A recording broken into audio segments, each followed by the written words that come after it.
It's 7 o'clock p.m. on Wednesday, December 26th in New York City, the second night of Hanukkah. It's Thursday, December 27th at 3 o'clock a.m. in Israel, as Israelis turn to a new day and soon to their third night of Hanukkah. It is customary during major holidays for most of the podcast hosts in your feed to take a break. Rather than record a new episode, these podcast hosts and their producers replay a previous episode, one of their favorites. And we here at the Call Me Back team must alert you, our loyal listeners and our community, that we too are mere mortals. We too are succumbing to a replay during the holidays. Of course, we'll break in with an emergency episode if it is needed. But for now, this week, we are posting a replay. But in searching for one of our favorite episodes from the archive to replay, we stumbled upon something much more important. A previous episode that is extremely relevant, even eerily relevant, to today. It was a conversation I had with Haviv Rettig Gur during the fourth day of the pause in fighting during the last hostage deal, actually the only hostage deal, while hostages were being returned to Israel back in November 2023. I still remember how uplifted we all were as the images rolled across our screens of Israelis welcoming home hostages, family members reuniting with their loved ones that had been stolen. As Haviv put it in this conversation you're about to hear, it was the first time since October 7th that he felt he could breathe. It's a feeling that, God willing, will be alive again soon. This conversation with Haviv centered on the lessons Israel and the West should take from what made that hostage release deal possible. Well, here we are, a little over 1 year later. There has not been another hostage deal since that time that Haviv and I had the conversation you're about to listen to, but it does appear like Israel is close to another one now, at least based on conversations we're having with our guests, with journalists and officials in government, both in the Israeli government and in the U.S. government, and even with the incoming administration, the transition team of Donald Trump's. But in this conversation you're about to hear or watch from a year ago, Haviv says, and I quote here, "What got these hostages out was massive, successful military pressure," close quote.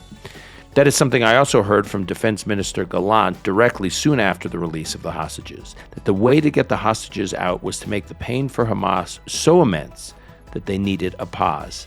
As Haviv said, and I quote, "Hamas did this because it was desperate." Well, think about where we are today. Hamas is orders of magnitude more desperate. Its military capabilities, its leaders, and its fighters have been vaporized. Hamas allies in the axis of resistance, like Hezbollah, have also been vaporized. Iran, Hamas's primary sponsor, is as militarily vulnerable to Israel as one could possibly imagine. The Israeli Air Force has systematically degraded Iran's air defenses, leaving it completely exposed. Or, as Call Me Back regular Rich Goldberg put it, as a result of Israeli actions, the Ayatollah has no clothes. Syria's half-century-long regime fell in 13 days just weeks ago, and now it seems Israel is making serious work on the Houthis in Yemen. In fact, I can't remember when in its history Israel's geopolitical and military position in the Middle East has been stronger. I mean, maybe in the immediate aftermath of the 1967 Six-Day War. So, back to Haviv's observation 1 year ago. If it made sense for Israel to do a deal in November of 2023 out of a position of strength, it likely makes at least as much sense now. Haviv also points out in this conversation that Israel did not make massive concessions in terms of the kinds of Palestinian prisoners it released from Israeli prisons in the context of that deal last year. That is a topic that is also relevant to today's negotiations. And there's one other development that wasn't present 1 year ago. The incoming Trump administration, which I believe will give Israel all the military resources and international diplomatic cover it needs in its multi-front war. Now, of course, Hamas needs to stop disrupting the negotiations, as it clearly did, according to Biden administration officials, the last time there was real progress on a possible deal in the summer of 2024. That obviously goes without saying that Hamas here has to be serious about a deal. I'll just close by saying that last Hanukkah was a dark Hanukkah, but there was, during the week that preceded it, some light as hostages came back home during the week-long ceasefire. This year, on thousands of street corners in Israel, there are banners that say, "Bring the hostages back from the darkness." It's difficult to think that this is the second Hanukkah with hostages still in Gaza. We have experienced since October 7th, the first Rosh Hashanah and Yom Kippur and Pesach and Sukkot, and I can go on, since October 7th, 2023. But this is now the second Hanukkah. This is the world we are in now, where we could potentially be living through the second round of holidays without our brothers and sisters and parents and aunts and uncles and grandparents and children and nieces and nephews home from the dungeons of Gaza. So today, as we take a break from our regular podcast programming, we replay the episode from last year with Haviv Rettig Gur on the lessons from the last hostage deal, which are as relevant today. This is Call Me Back. And as I do every week, I look forward to my weekly check-in with Haviv Rettig Gur from the Times of Israel, who joins us from Jerusalem. Hi, Haviv. Hi, Dan. Good to be here. It is good to be with you. Each week when we touch base, I think the week we're reflecting upon is like no other one could possibly imagine. And yet I just watched these images of the last few days of the hostages returning, and this one really feels like it will be, no matter how many weeks we wind up doing this one really will be like something I just can't get my head around for a while.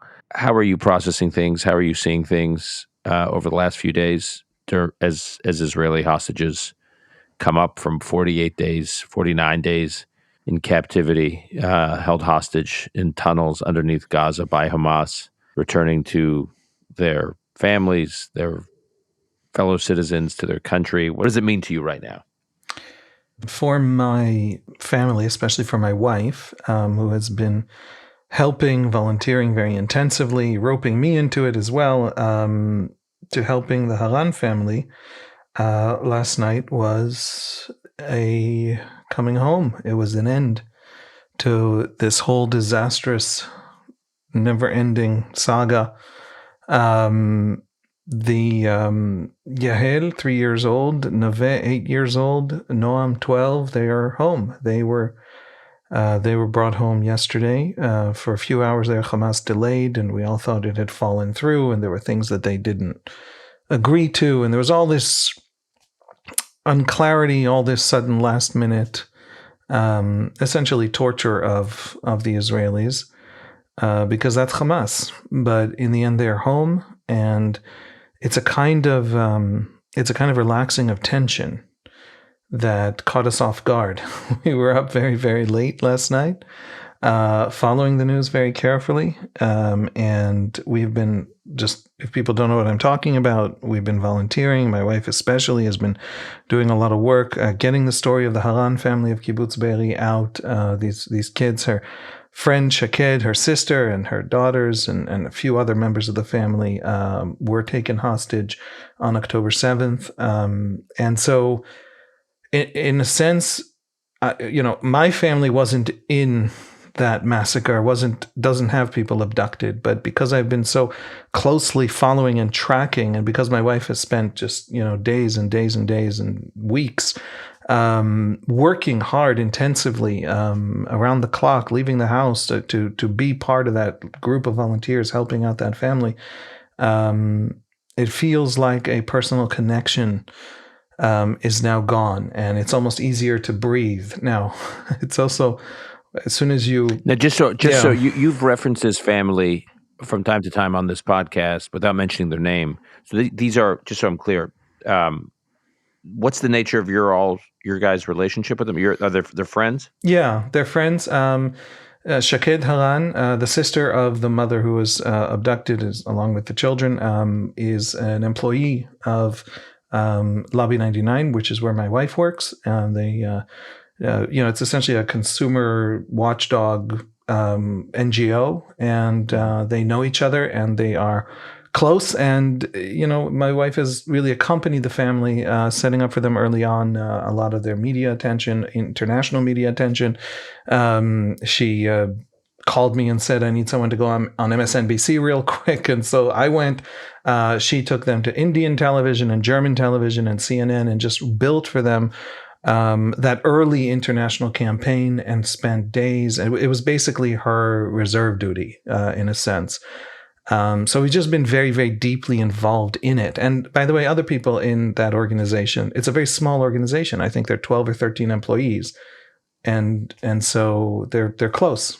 And so we were a little bit, we were really deep in the event in that sense, because actual specific humans who we know and interact with were part of that circle of families with hostages in Gaza. So that ended last night. Thank God. And how are they? Has your wife been in touch with them? Yeah. I don't, I don't have permission from the good is the short answer. And I don't know that I can say more than that. That's all I want to know. Okay. And so you have had this personal connection. So there's sort of like the micro and the macro, the local and the global. So you've had this very local connection. And now, just as an Israeli, watching your country reel during these first 50 days from October 7th, and then having like a green shoot of some good news, which is just the images of these people returning. What does that represent to you, and just sort of the life of this nation dealing with this war? So to step back and be sort of national strategic, 30,000-foot perspective, as much as I can, I think the Israelis, first of all, there's just the simple relief that someone got out. I think most Israelis think that not everyone is going to get out. It's just that's not how Hamas operates. That's not how this war functions. It's just not part of this event. And so we're hoping the kids all get out. We're hoping their mothers all get out. We're hoping not all the Haran family is out, incidentally. The father is still there, is still hostage, because men are not part of the first groups under the deal between that negotiated with Qatar. So there is some relief that some of them are out. Hamas has still kept some of the youngest children, including Kfir, a 10-month-old baby. At the same time that there is this relief, the Israelis understand something that probably is not healthy for Hamas. What got these hostages out is massive, successful military pressure and nothing else. And it got them out at a cost Israel can tolerate, which is to say not 1,100 to 1 like under the Shalit deal in 2011, not mass murderers. The people coming out, the Israeli prisoners being released at a 3-to-1 formula from Israeli jails are attempted stabbers, attempted killers, not the big, the mass murderers who have been convicted in serious courts and gone through that whole process. It's worth not the equivalent of Sinwar. I mean, Sinwar got released in the 2011 deal. Exactly. And he was serving at least one life sentence and then went on to become the architect of October 7th. Exactly. And quite a few of the architects and actual executors of October 7th were released in the Shalit deal. And so that can't happen again, a Shalit deal. But this is something very, very different. This is very few, 3-to-1. People who are not Hamas fighters, no men, not people who are going to go back into any kind of systematic terrorism. They might return to attacking. Some individual released now who had attacked might attack again, but there'll be these lone wolf kinds of attacks. And so that's the first thing, right? But the second part is Hamas did this because it was desperate. It did this because the Israeli military has surrounded Gaza City, begun to move in, has been destroying entrances to the tunnels, has been slowly burying Hamas alive under Gaza City. Hamas's great strategy of building those tunnels is being turned into their grave. And Hamas is desperate to rescue what it can from the forces stuck in Gaza City.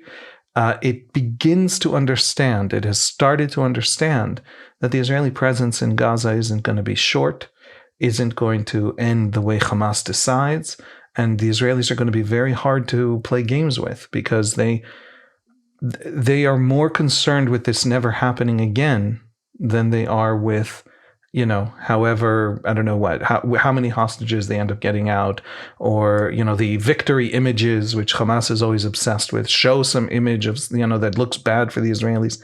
The Israelis aren't playing any of those games anymore. And Hamas is beginning to understand that, and that's what drove this desperate need for these few days of quiet, of ceasefire, that allowed us to pull out so far 26 Israeli hostages. I think about 15 also foreign citizens, foreign nationals. That's the lesson going forward. Military pressure works. Defense Minister Gallant said that back in the day, and he was right. So, Haviv, I want to stay on that because Minister Gallant, apparently, these are according to public reports, you're closer to the story than I am. In the first week of the war, from what I understand, there was some kind of offer put forth to the Israeli government about some release of hostages. It was a much smaller number, I think, and Gallant was against accepting it. He was like the catalyst for the rejection of the offer because he argued we will get many more after we pound them for a while. Is that your understanding? Well, I think they were playing a game. I mean, it was their understanding as well. I mean, that's what they said. What they released early on. They being who? They Hamas and Islamic Jihad as well. They wanted to release, two hostages every few days, while keeping other family members of those same hostages in Gaza. And they wanted to do that for just as long as Israel agrees to delay the ground incursion, for example. That was part of what they were saying at the very beginning when they released those two grandmothers, but not the husband, right? So they wanted to play this game where they wanted to say, look, we have these hostages. We know you Israelis have this weird weakness with hostages. You gave us 1,100 for Gilad Shalit. What was that about, right? And so we're going to play you. We're going to play you like a fiddle.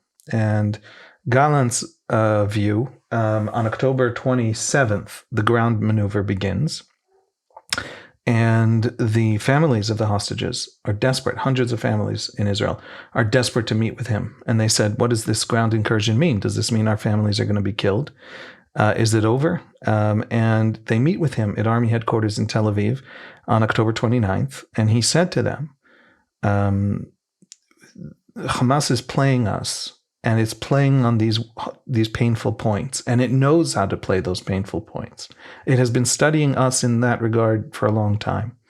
The only way to get these hostages out in any serious numbers, in any certain way, the only way to turn this game into a real exchange is massive military pressure on Hamas.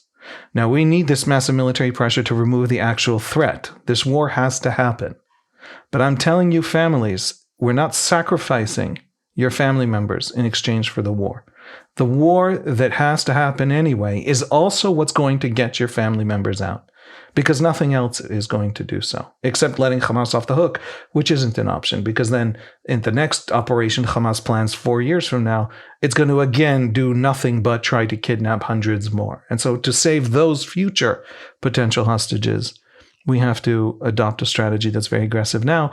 But don't worry, because that's how Hamas will understand that the rules of the game have changed.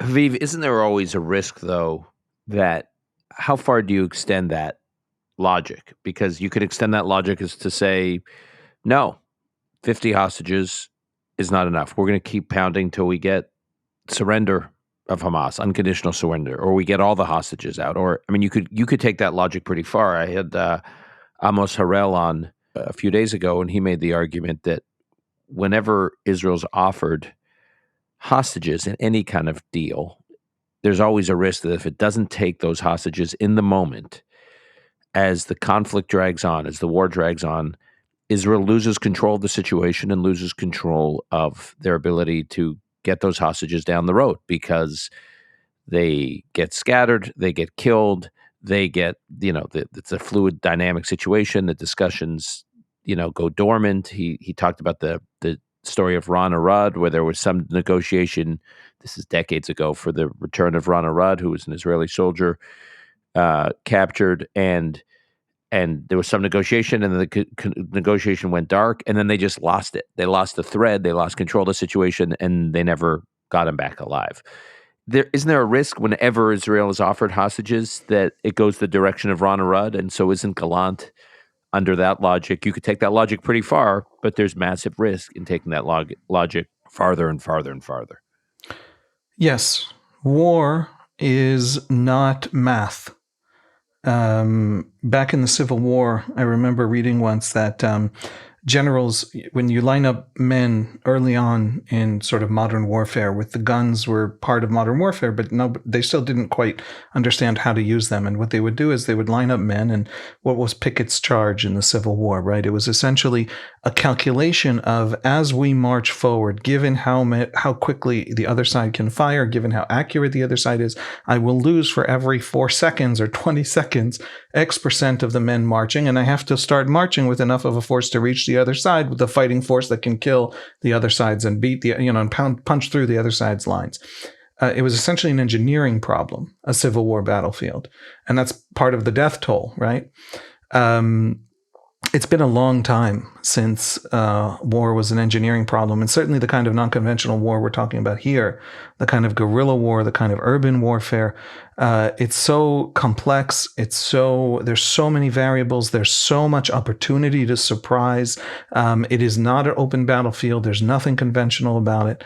And so you don't have control of the battlefield at all, ever. I mean, Israel's successes now, essentially Israel has walked into all the Hamas traps and managed carefully through competence and training and probably some luck to avoid any major Hamas trap. We think, right? Unless the big traps are all in Khan Yunis and this is all a feint, Gaza City, which is entirely possible in terms of Hamas's strategy. Long story short, we don't know how the war is going to go. We don't know at what point we are sealing some tunnel entrance, and that's where the hostages we're going to be able to get out of. And so we've actually sealed them in. We don't know any of these questions. At some point, Hamas forces might, as they're being degraded by Israel, lose the ability to find hostages, to get the hostages out. Some place where they're being hidden might be the place that we've destroyed. So all of that is true. All of, you wait a certain amount of time, you might not be able to get the hostages. You don't wait long enough, you'll get half the hostages. It is a guessing game, a very complicated one. There are no right answers. My view is we got some out, we celebrate it. We can try and get more out. We will always try and get more out. There'll always be an ability for Hamas to buy a little more time with hostages. What we're not going to do is allow Hamas to survive. They're not going to buy their survival with these hostages. That's simply not something Israel can afford.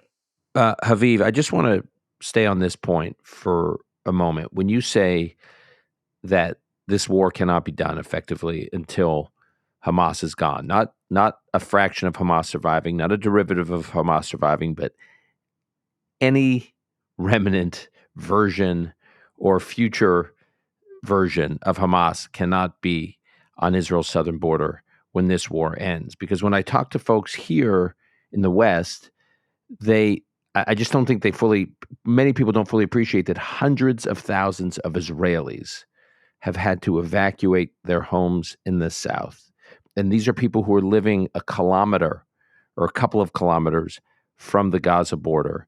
And they will not go back. These Israelis will not go back living in such proximity to that border unless they know that October 7th can't happen again.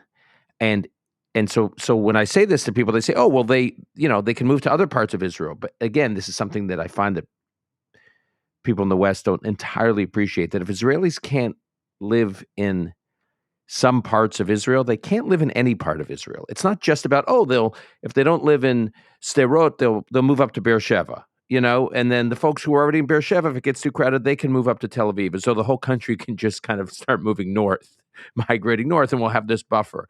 That if Israelis feel insecure in any part of Israel, they will kind of feel insecure in all of Israel. I think that's right. In other words, when the Israelis say Hamas can't survive because it's a threat, they mean Hamas can't survive because it is an intolerable threat. But I also think that there's it's a little bit complicated. Let's see if I can try and lay this out. What does Israel see in Hamas? What is the actual challenge of Hamas? And what is the challenge of the war in Gaza? Incidentally, how do Israelis see the civilian death toll in Gaza that everyone else is seeing? It's not something that we are avoiding. I mean, you can't physically avoid it. You can't log into social media and avoid it, right?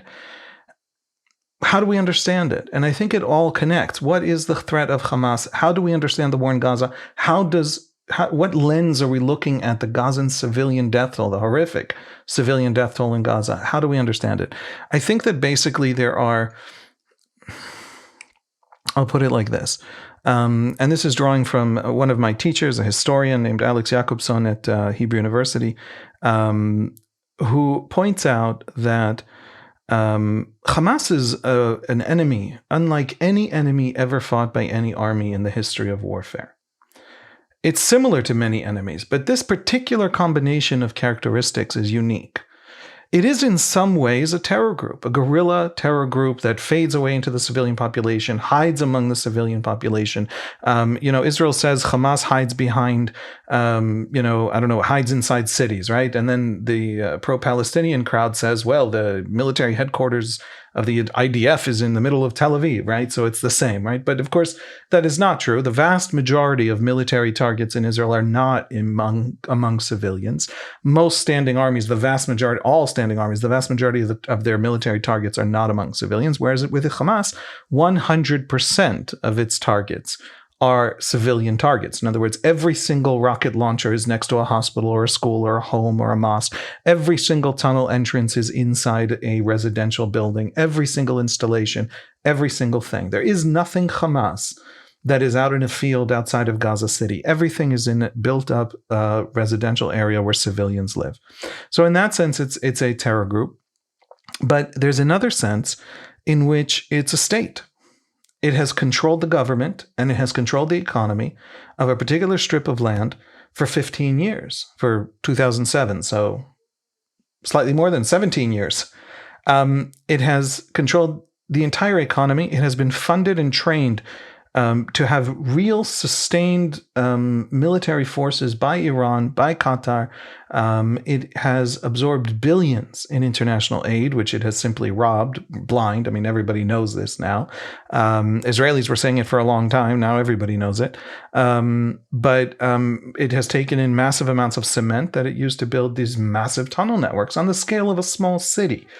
And it did that because it has these features of a state. And so it is and one final feature that is unique, it's a tiny strip of land that it controlled as this kind of city-state, which is not true, for example, of ISIS. We make the comparison of the American-led coalition in Mosul in 2016, where Mosul was essentially flattened and 11,000 civilians were killed by a conservative estimate. There are estimates by British intelligence, for example, that maybe up to 40,000 civilians were killed over 9 months of fighting, massive, massive bombardment. As the Americans came in, they were the envelope, the air, the intelligence, the commandos, but the ground forces were either Kurdish Peshmerga or Iraqi army.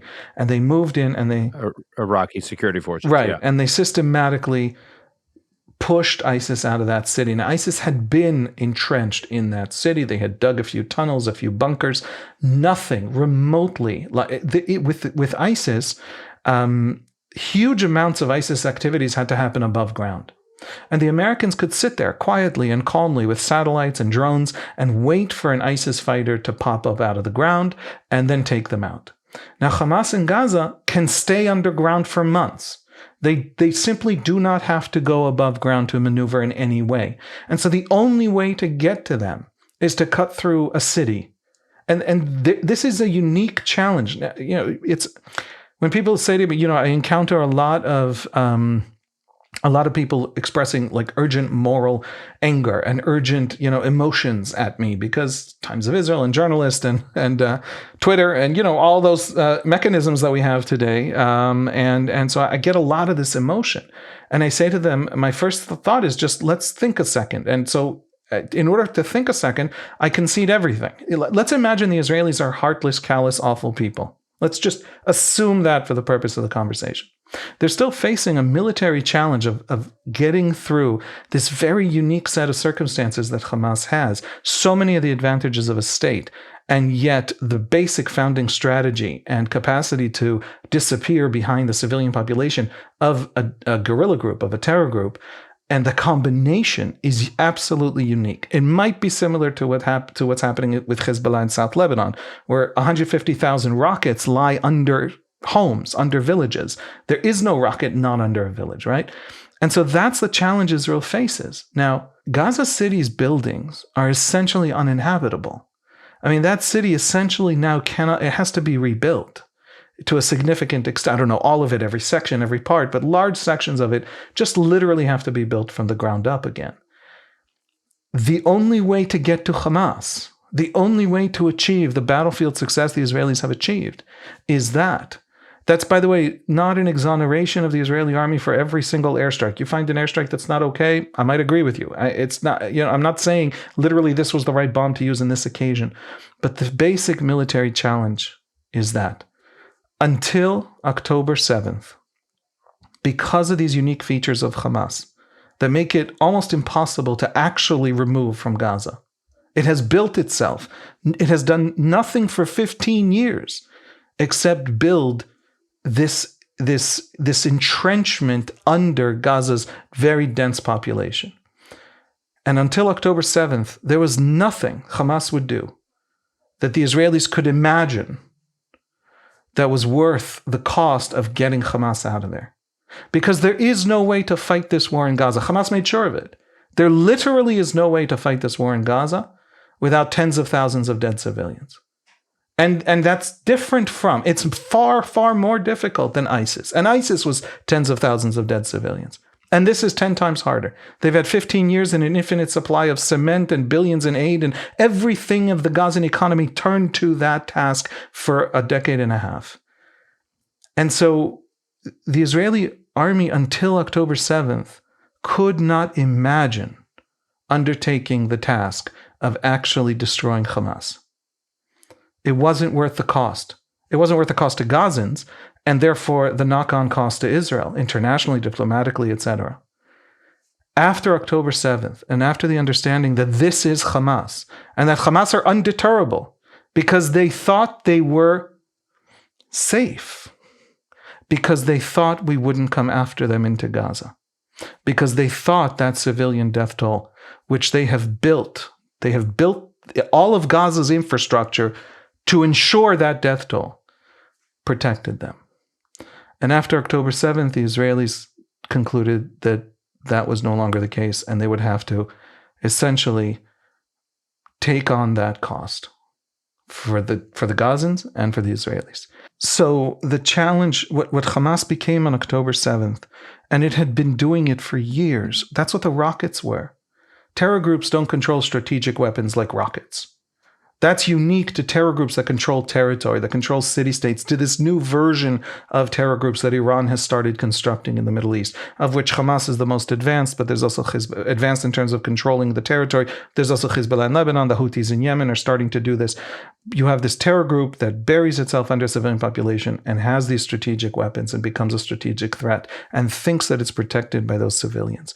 So, those Israelis who cannot live on that border, Hamas has made itself a threat. The very idea that you think across the border that you could be safe to threaten us strategically because you're hiding behind civilians to that extent and forcing us to go through the civilians to get to you, that premise has to be destroyed. That premise. Now, the Israelis need to make sure that every attack is justified. They need to make sure that they know what's happening. They can't flatten a city for no reason. The reason Mosul is a useful analogy, is that the Americans were unbelievably careful and still managed to flatten a city. They were unbelievably careful. But every time they struck one little building very carefully with very specific and very targeted and precise weaponry to get that one cell that was called in from the ground forces that was shooting at the ground forces, that cell relocated. And so they had to shoot at the next building. And then that cell again moved. And then they shot at the next building. And so they ended up destroying an entire neighborhood, chasing 150 soldiers who were shooting at the ground forces. But the whole neighborhood was flattened with extremely precise weapons. And so the example of Mosul just is a way of understanding how difficult it is to do when you're desperately trying to be precise. And the Americans bombed hospitals, and the Americans did, all the things that, right? But the intensity of the death toll is a feature of Gaza. Incidentally, it might be a feature of South Lebanon if that war goes north, because Hezbollah has the same strategy.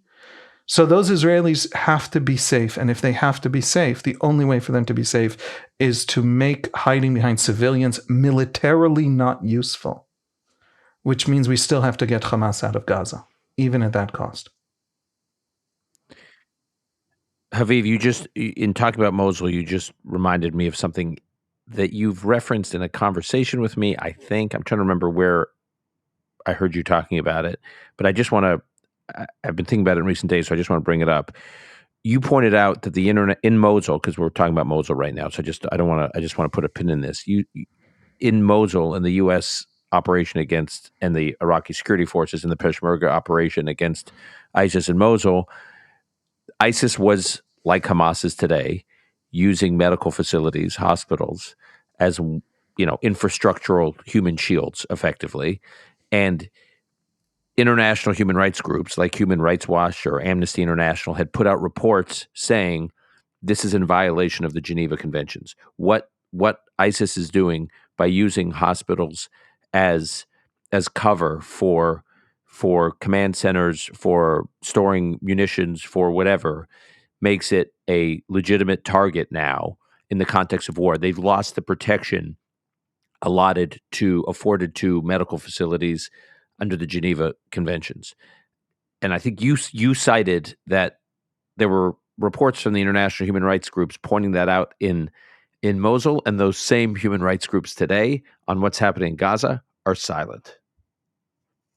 Do I have that right in terms of you having referenced this? Unfortunately, they're not silent. They're arguing that it is not legitimate, that it is not okay to target hospitals if they're used as active, not military installations in the sense that soldiers are being cared for there who are wounded, but active military installations in the sense of their platforms for firing rockets, right? They're places that active fighting forces are organizing in, things like that. This, the human rights world is a group of lawyers. I'm going to give them the benefit of the doubt and say they're deeply well-meaning. Everything we just talked about until now, they don't understand.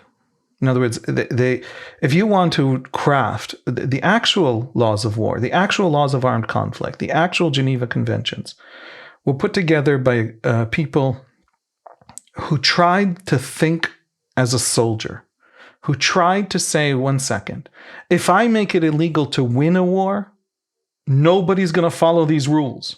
So I have to make war legal, and I have to make winning a war legal. Doing what it takes to win a war has to be legal. If I want to reduce the horrific costs of war, it has to be possible to fight a war under these rules. And what you have today is not that impulse. It's not that interest in the general's problem, because you must solve the general's problem.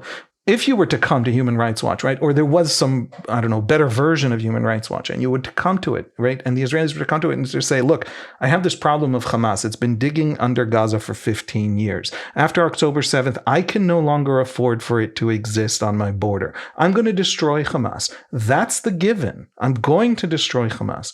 Please help me do it gentler. But not at the cost of destroying Hamas, because then, you're out of the room. If this Israeli government doesn't destroy Hamas, they'll be kicked out and somebody will be elected who will destroy Hamas. In other words, it doesn't even matter if you think that destroying Hamas is impossible under some laws of war you've decided are the laws of war. If you don't let me win this war, I will not obey your rules. But I do want to think of myself.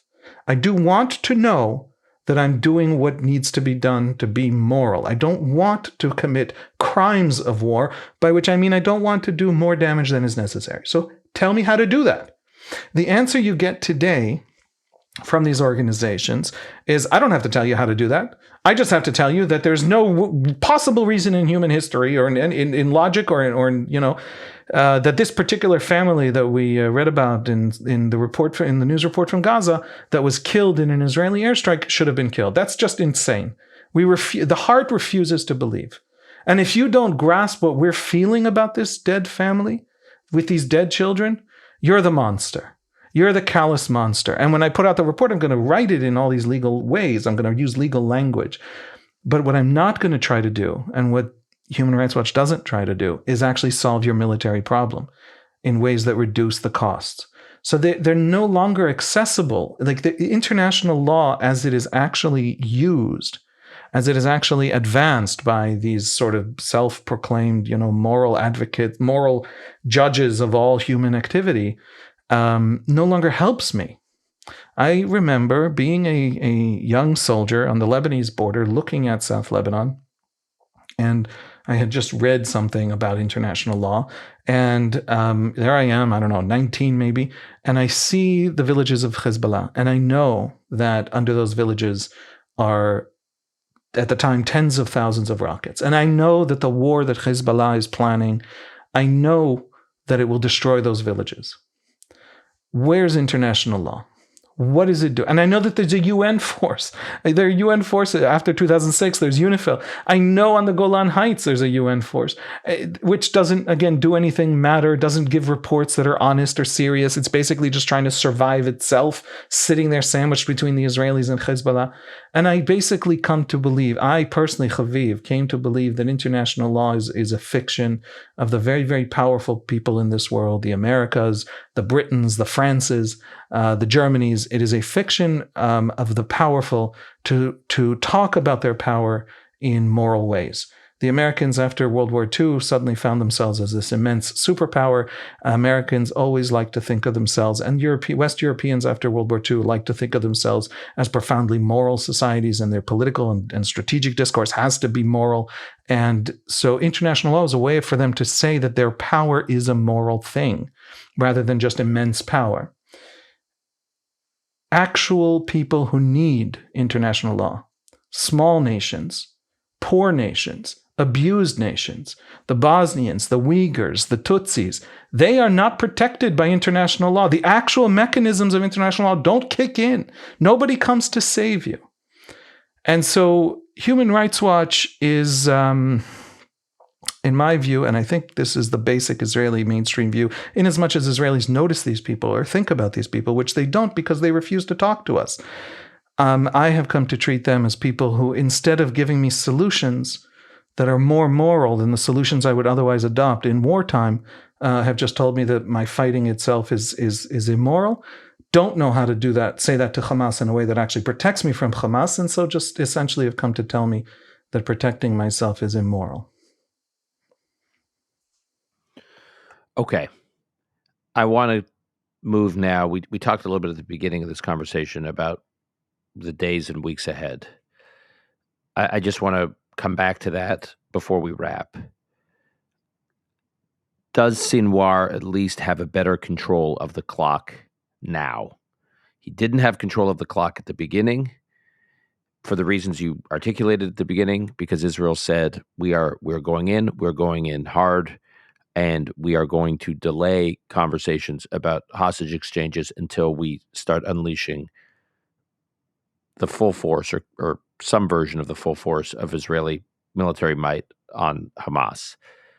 Now, the psychology of the images of hostages returning is like a new chapter. Israelis basically, other than that first week when those fewer than 5 hostages were returned, Israelis have not really experienced what it's experienced over the last few days.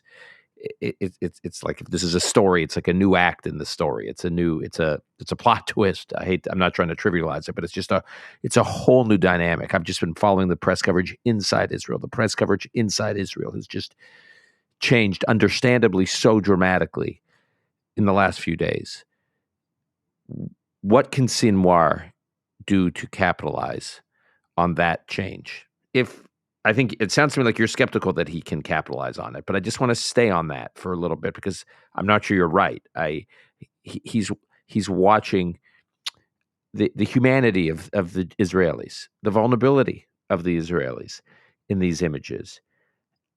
What could he do with that? It cuts both ways. He's got us by our most painful pressure point, our inability to protect those children kept millions of Israelis sleepless for, I don't know, the first 2 weeks. I wasn't sleeping. I don't know friends or neighbors who were sleeping. That's what Israel is. That's our civic religion. That's and we violated it. We violated it when Hamas could walk into those homes and steal those children. And Hamas understands that. What it, I think, has begun to understand, the fact that it agreed to ceasefire. Early on, a month ago, it offered a few dozen hostages, roughly this number, in exchange for a month-long ceasefire. And Israel didn't even bother to respond. And that has come down to 50 hostages for 4 days of quiet, 4 days of essentially just standing still in the battlefield. And that tells me that they've begun to understand. The very thing that they did that makes me stop shooting out of a desperation to get another kid out and another kid out of a desperation to claw back something of my own crime, of my own betrayal of those Israelis, of those kids.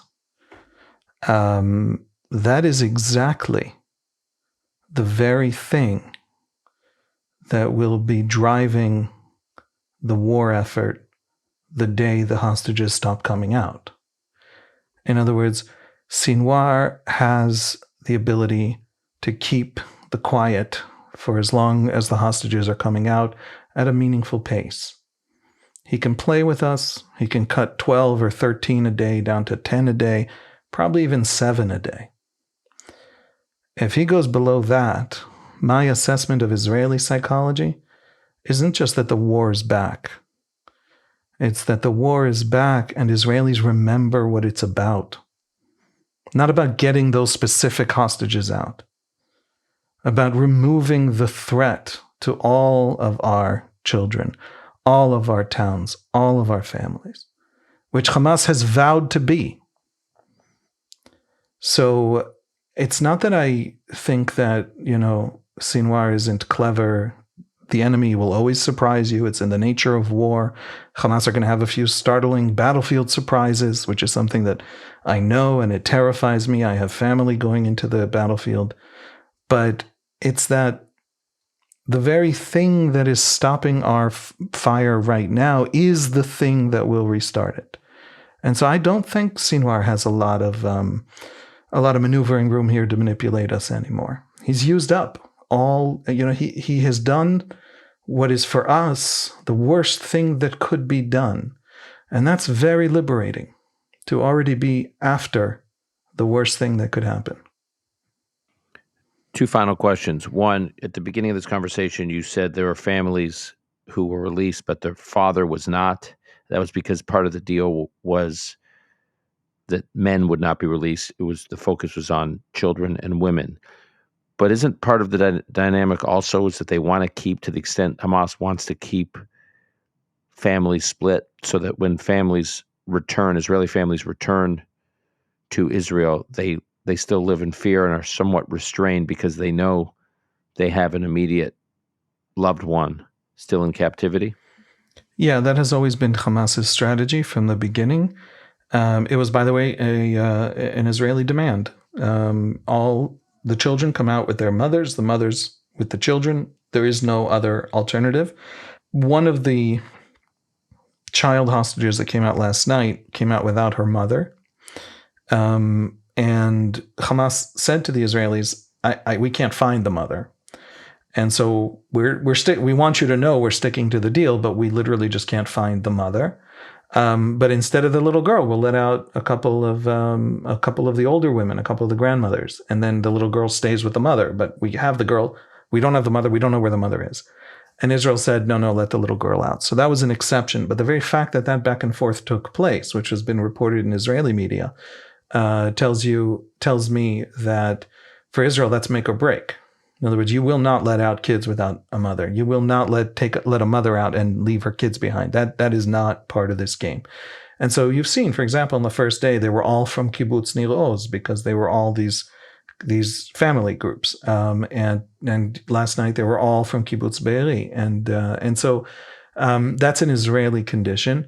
But the men are excluded from that equation. And so, yes, Hamas has tried their best to keep as many families as possible tethered to the crisis, to keep them as a pressure group on the Israeli government, because it is convinced that if there is a successful, campaign by these families, that's going to limit the Israeli war effort. And they don't yet grasp, once more, that it's also validating the Israeli war effort in the Israeli discourse. And when you say that, it's validating the Israeli war effort in the Israeli discourse, this is from left to right. In other words, if you look at the Israeli political spectrum represented by some political parties on the most extreme right, some of which are populating this government, but all the way to the left to, Merav Michali, who's the leader of the Labor Party, who would never in a million years have anything to agree with this government. As it relates to the war being waged and how it's being waged, there's more or less a consensus, a political consensus we really haven't seen. I don't know the last time I've seen this kind of. Ever. I have no memory. I've never read about such a moment in Israeli history. It reaches leftward all the way into progressive anti-occupation activists who have been writing over the last 6 weeks things like Hamas is the Palestinian rhetoric that defeated and destroyed the Israeli left. Hamas is, they want to blame Israel. They think the Israeli occupation, Israeli heartlessness is at the heart of the whole thing. And if you solved Israel, you would solve everything. And yet they say, here is Hamas validating to this is the far Israeli left, validating to the Israeli. Meaning if you solve the Palestinian problem, you solve everything. No, meaning the Israeli occupation is not a security need. The military regime in the West Bank is not a security need. It is because Israel is enthralled to its extreme right, settler movement. And these are people who believe that Israel is the agent here, has agency. The Palestinians are simply and very, abused by basically a colonizing power. They don't think of Tel Aviv as colonizing. They are Israelis, basically sort of mainstream Israelis, but on the far left edge of that Israeli mainstream. So they do think that in the West Bank, it's exactly that. And the occupation has to end. They have been writing over the last 6 weeks, we destroy Hamas, then we can end the occupation much more easily and quickly. Because the moral calculus in Gaza is Hamas can't be allowed to exist. The existence of Hamas makes us a fringe movement in Israel. Because Israelis think, left-wing Israelis who want a Palestinian state in theory, absolutely convinced that any inch of territory they withdraw from will be filled by Hamas and will bring on them more October 7th. And so, yes, this is an agreement when it comes to Hamas. If you isolate out this question of Hamas from the larger Israeli-Palestinian conflict, if you do that, you have 90+% of Israelis. Yeah, incidentally, huge numbers of Israeli Arabs, surprising numbers of Israeli Arabs. We will leave it there, Haviv. Thank you, as always. And I will check in with you again in a week, and then, God willing, in person soon after that. Until then, may we continue to get more news like we've gotten over the last few days of Israelis returning home safely, and hope you and your family stay safe. Thank you, Dan.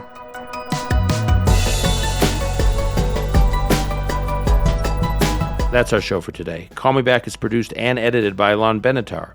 Our media manager is Rebecca Strom. Additional editing by Martin Huergo. Research by Gabe Silverstein. Until next time, I'm your host, Dan Sinwar.